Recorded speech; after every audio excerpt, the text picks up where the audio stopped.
Account খোলা হয়ে গেলে কিভাবে লগ ইন করবেন দেখা দিতেছি। অ্যাকাউন্ট খোলা হয়ে গেলে তারপর দেখুন এখানে নিচে আসলে এখানে লেখা আছে এই যে আপনার লগ ইন কিন্তু এখানে লেখা আছে। এই লগ ইনে ক্লিক করবেন নিচে একদম। অ্যাকাউন্ট খোলা হয়ে গেলে এরপরে এখানে আপনার যে নাম্বারটা দিয়ে অ্যাকাউন্ট খুলছেন, যেভাবে নাম্বারটা দিয়েছেন ওই নাম্বারটা দেবেন, আর যে পাসওয়ার্ডটা দিয়েছিলেন এই পাসওয়ার্ডটা দিবেন।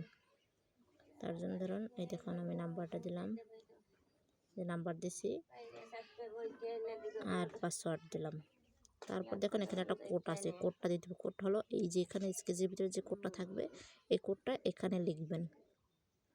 এখানে আমি কোড লিখতেছি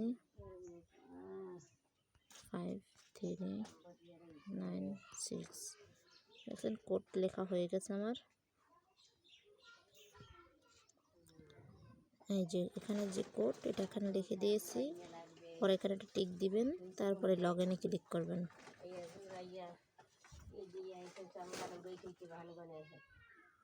যে ওকে হয়ে গেছে। এভাবে আসলে আপনার অ্যাকাউন্ট খোলা হয়ে যাবে। এই যে দেখতে পাচ্ছেন, এভাবে আসলে একটা অ্যাকাউন্ট খোলা হয়ে যাবে।